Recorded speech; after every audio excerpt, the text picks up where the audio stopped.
Well, it says that I'm live, and this is something totally unprepared. I did have something to do at the time. Let me just turn off the volume on this bit so I can hear myself.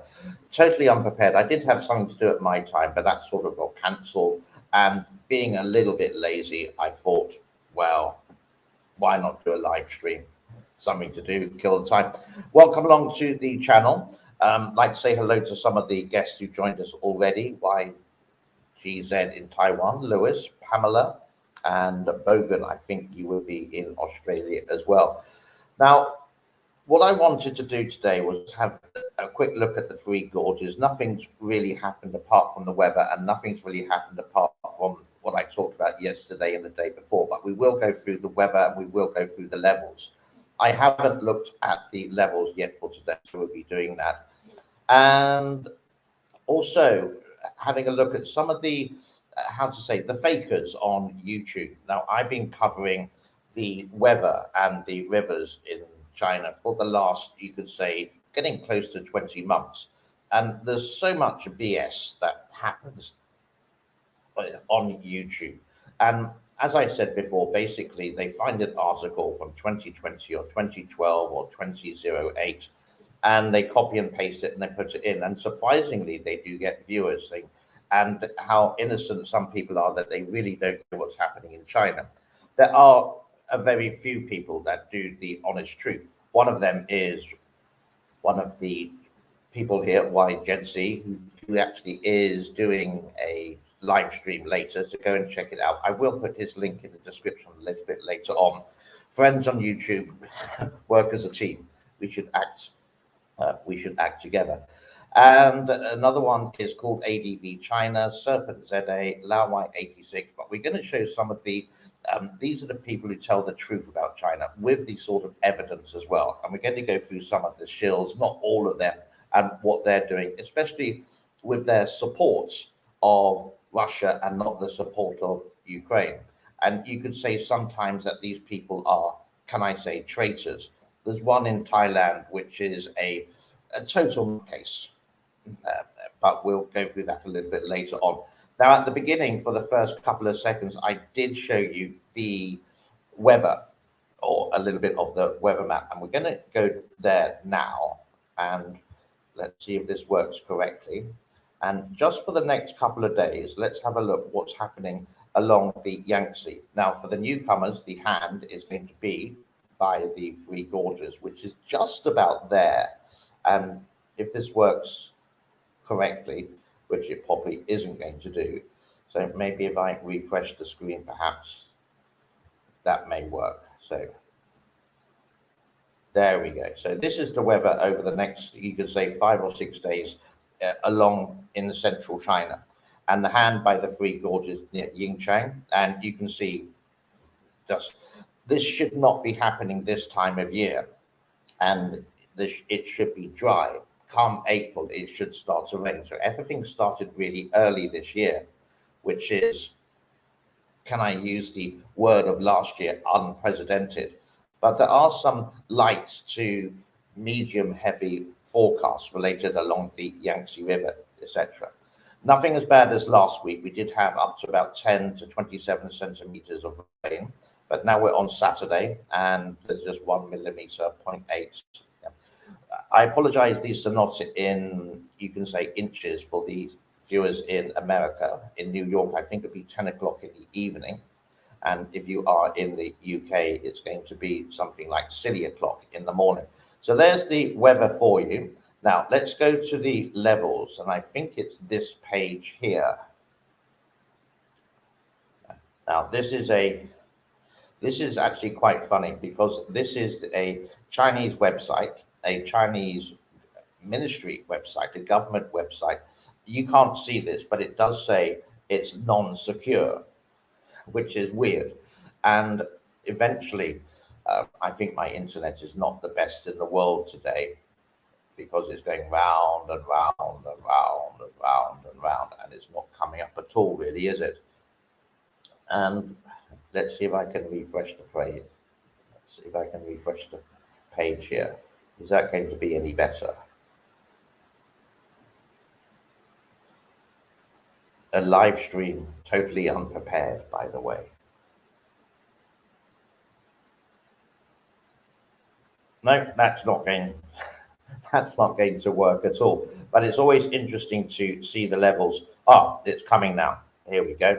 So Kutan, for those who don't know, is Chongqing, which is about 660 kilometers west of the Three Gorges actual dam, and that's gone up. Red means it's gone up 166.25. And if you look down below, you can see the Three Gorges reservoir is at 165. That's gone up as well, 0.60. The inflow, it's not there, but the outflow is 7820. And I think that's the same as 48 hours ago. I didn't do one of these yesterday. I just did something on the green screen, just something a little bit different to do. Not every day we're going to cover the. Now, this level should actually be now, this time of year, 155, 150, because when the rains come, when the serious rains come, if it's going to hit the Yangtze, we don't know, but the rains will come in China. This level needs to be down at 145, and the maximum level is 175 for that. So it's actually quite interesting in that. And every day I do look at this and see what's happening. Maybe later, hopefully later this year, we are going to have the webcams back. There is one guy who seems to have access to this on YouTube called Derek, and you can go and check that out when the live streams do come back. And I could imagine what's happening now, that the sluice gates of the Three Gorges is not open, because the levels would go down a lot faster. Is there a problem? As I repeated, we don't know. We just have to dig deep and find certain information, talk to certain people in China, etc. But getting information out of China, as a lot of people know, is not the easiest thing. People have to protect themselves because they don't want to knock on the door by the police there. Now, the other thing I wanted to show you today is, no, don't want to do that. Hold on, I'll get this right in a minute. Is to go here, and I'm just going to type in this here.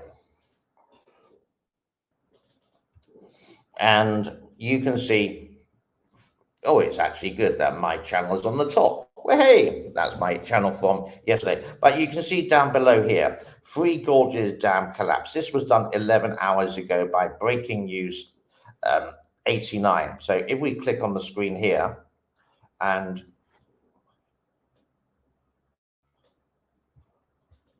if I turn the volume on, you can listen. With severe weather conditions spreading on Thursday, the Provincial Weather Bureau turned its storm alert to red in northern cities Xinjiang, Hebei, and Jiangsu, the highest tier of China's four-step warning system.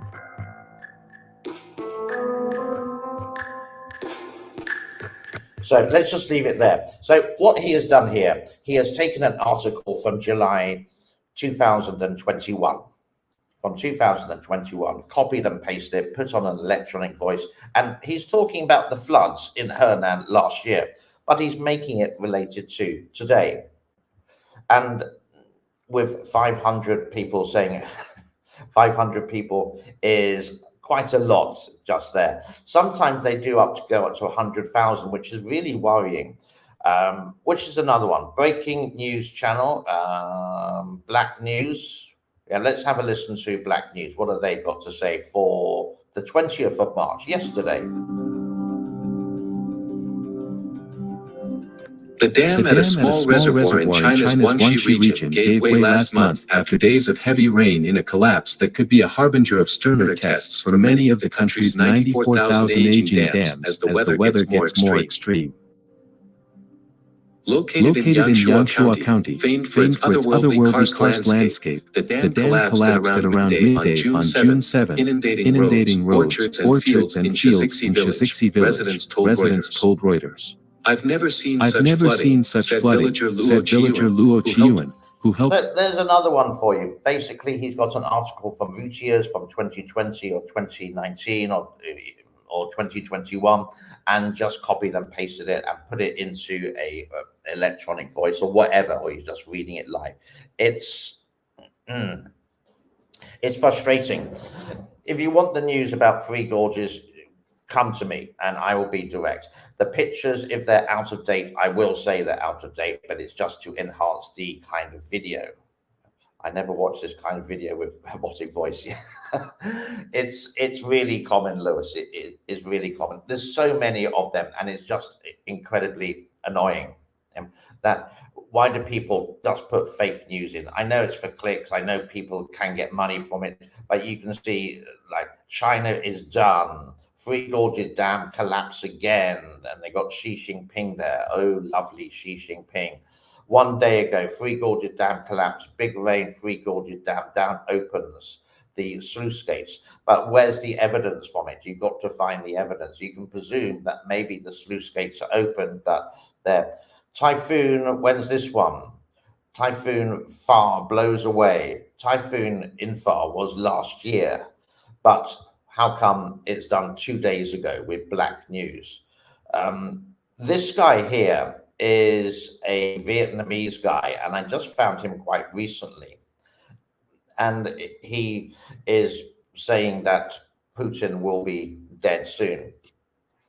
Let's not go into that because I'm not really want to talk about Russia, Ukraine, etc., but I will a little bit later. Let's go into some of the little chats we got here. Is there anything exciting? I've said hello to Lewis Bogan, hi in Australia. We've got Pamela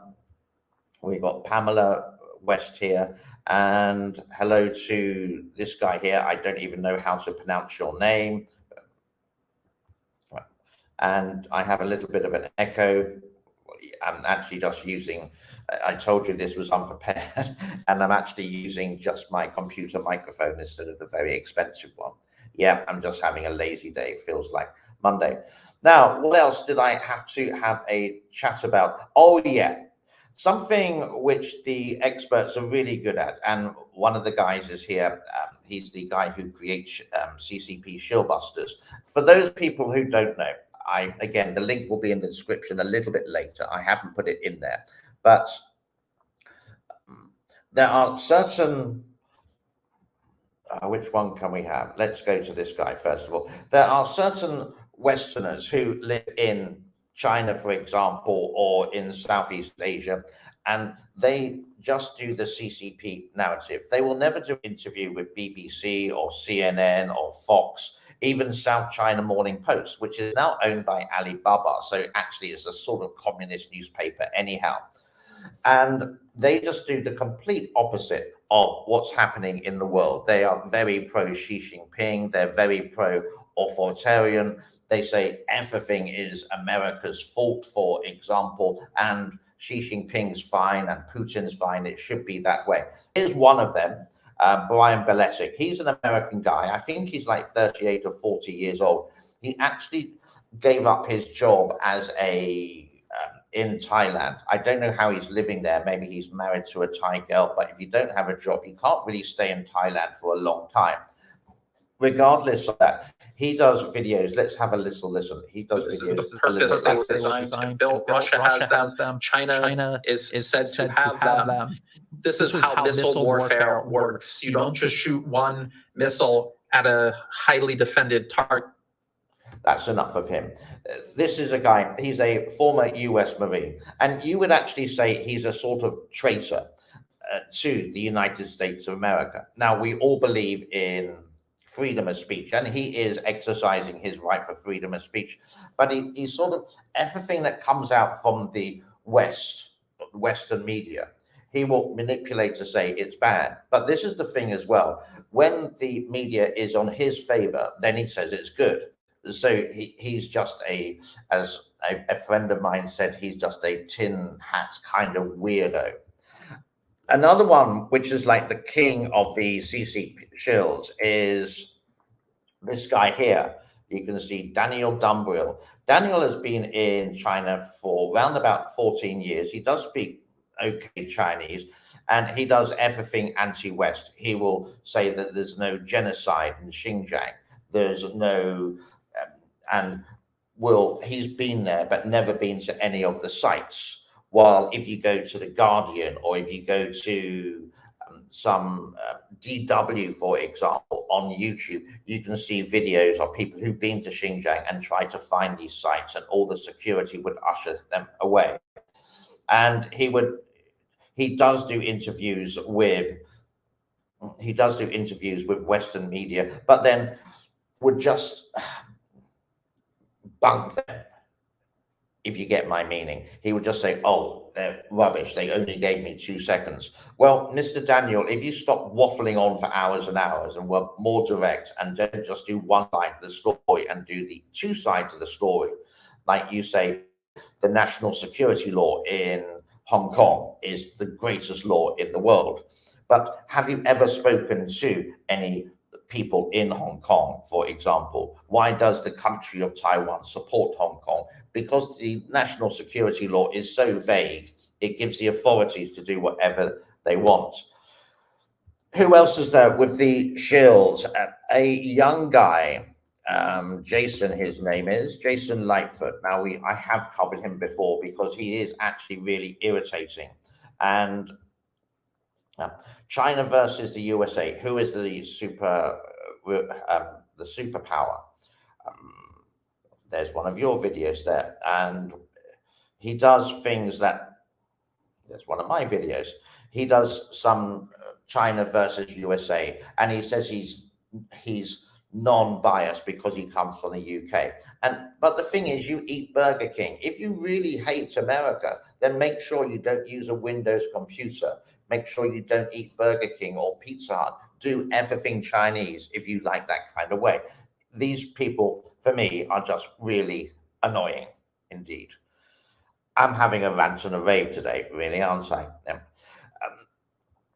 If you do have any comments and you want them put out, then do it. This is not going to be a long stream because I actually want to go and have some cornflakes. It's like 9 o'clock in the morning here, or 9:17 now, and I haven't had anything to eat. Only apart from, there we go, the good old cup of coffee. Oh, that's better. Who else is here which annoys me? This guy here. This is a American guy called Cyrus Jensen, and he used to live in China for 10 years. He was a golf pro, a PGA golf pro, and training Chinese how to play professional golf, etc., and suddenly turned into a intellect about China and knows everything. He does speak Chinese again. He is American, but he lives in Canada, and he was basically sent to Canada by the CCP over the affair related to the CFO of Huawei, the mobile phone or the communications giant. And when she was released and was found guilty, that's why she was released, because she signed a form saying, I have committed fraud. He was the first person to say she's not guilty. Well, yeah, she was guilty. So you can see which side he's on. But he does it in a very sympathetic way, like a teacher, like the kind teacher who is trying to express that everything is okay. Irritating. Yeah. Let's do one more. Oh, no, let's do a couple more. This guy, I can never say his name right. Bay. He comes from Colombia. He used to have an English school in China. I do believe it's actually closed down because of the tightening of the education system, because there were many bad ones. But this is him. He done a global reset of the financial system, and he's just talking about Russia, Ukraine, again, Russia and China. Excellent. But he is actually quite good with his live shows. You can see down from here, when he's made another channel called Are We There Yet? Which is sort of like, if you type that in Google, you get lots of kiddie programs. And he does travel around, and it's non-political. Those are videos that are interesting. You're showing China, and that's it. That's fantastic. Don't go into the politics. Don't go into one side. I know if you are in China and you say Xi Jinping is a big fart, you can't do it because you will be arrested. And that's retraction. That is, then you don't have freedom of speech. But these kind of videos here, let me just take out the volume here, are relatively quite good, just showing how life is really like. So I'm really happy with those kind of videos, but don't go on to say how great China is and how bad America is. As we said before, every country has good, every country has bad, and that's just everywhere in the world. Some things in America fantastic, some things in America absolutely awful. And let's do the king. Who's the king? If you don't know these, again, don't follow them. Whatever you do, don't follow them. But you can see it's just the CCP narrative here. For COVID, this guy is Barrett. He's been in China for a while. He's been in China for a long time, but he doesn't speak Chinese at all. And he was even, you can see here on the second picture, he had an interview with RT. RT is Russia Today. And it even says at the bottom there, what does it say? I can't read it. Let me just open it up a little bit. Independent journalist and China expert. A China expert who doesn't speak Chinese. Independent journalist, you can't have an independent journalist in China.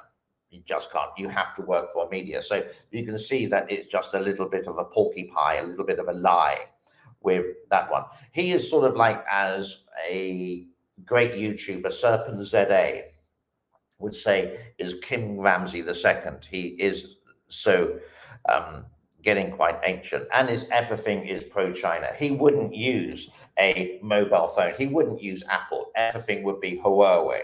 Yeah. It's better quality than 20 years ago, but I still wouldn't use them at all. What else has he done? So you can go and check these out. What I'm just showing you is not to follow these guys, but to show you their narrative is just everything is pro-authoritarian. They would actually, I'm sure one day if something happened in North Korea related to America, for example, I'm sure I would be convinced that when President Donald Trump went to Singapore and went to Vietnam, I think it was, to visit Fat Boy Kim, Rocket Boy Kim, where I'm sure they were saying something bad, but this was a long time ago before I started doing the YouTube videos. So I'm going to leave it there for today because I'm getting hungry, and thank you for the 14 viewers. Toboggan has been here quite a lot. Thank you very much. Pamela has been here. Pamela, and my friend Lewis in Taiwan, the country of Taiwan. And these have been my main chatters there. So thank you so much for your time. I may make what I'm doing today is actually I'm going out to buy a bit of furniture, and I'm going to take my really annoying GoPro camera that's most of the time doesn't work, but it does do it in 4K, and it's a lot easier than taking a really heavy mobile phone with you. Don't buy the iPhone 13 Pro Max. They're so ridiculously heavy. And even though Sophie, my girlfriend, doesn't know we're going to go shopping for furniture, we're going to buy a dining table. Shh, don't tell her. I don't think she's watching. And also a desk for her office downstairs. So that's a little bit later on. I think I'm going to do that around about 11 o'clock my time, and I'll make a video of it so you can see a little bit of Siem Reap. Good news here about this country is that you can come here with no pre-COVID test, and when you get to the airport, there's no test at all. All you need is 2 injections and a certificate. You don't even need insurance, but obviously it's highly recommended. Thailand is getting better. You don't need a pre-check before a COVID test before you go, but you will have one on arrival and 1 day in a hotel. I think British Airways also announced earlier this week that you don't need to wear a mask on the aeroplane. If you're flying from a mask-free country like the UK to France, you don't wear the mask. So these things are actually getting better, which is really nice. That there's one thing here, people still wear a mask. The Omicron cases are less than 100 now, I do believe. I haven't checked today. And but if you do ride a motorbike or car, you need to wear a mask. If you don't, then you get a fine by the police. Okay, so it's still here. You have to wear the mask, but it's step by step. And hopefully this year, maybe November time is a time to travel without many restrictions. So if I can go to the United Kingdom to visit my mum, that'd be great, because I haven't been there for 3.5 years. My mum is 80 years old. And also some places where I love to go to, like Osaka in Japan. Japan, I think, is mask-free now in some places. So it's glimmers of hope. It's glimmers of good news for that. All right, I've waffled on long enough. The like, subscribe, the share, yada, yada, yada is going to be absolutely excellent. And I will wish you a very happy Monday, the 21st of March, 2022.